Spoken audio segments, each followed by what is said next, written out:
Hello everyone, welcome to a new StreamLadder YouTube video. Today I'm going to show you how we're going to use captions for our videos, for our clips that we turn into TikToks, to Reels, or to YouTube Shorts. So let's get started. We're going to start with uploading a video from Twitch. For this example, I'm going to look for one where I'm going to talk a lot. We're going to choose the small face cam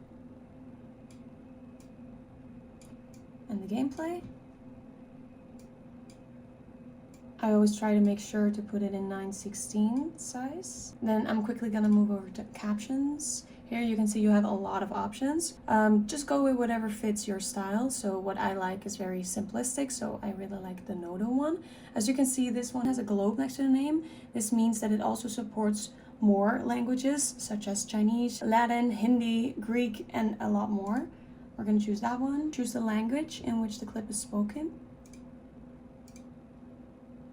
As you can see, there are the captions and you have a lot more options. You go to settings and you can choose if you want it to be large, if you want it to be small.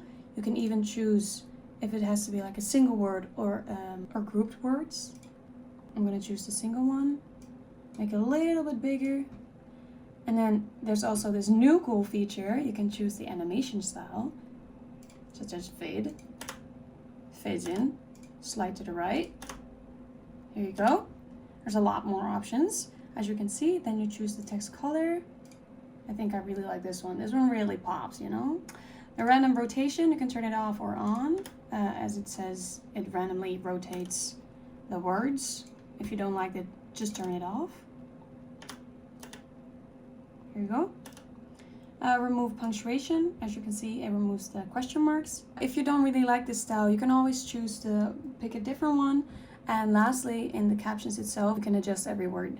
So you can edit the captions, click on it, aim has to be gun, for example. We're working with AI, you know, sometimes it doesn't work the way you want it, but usually it does. So this is everything. This is how you incorporate captions into your StreamLadder clip. Good luck editing.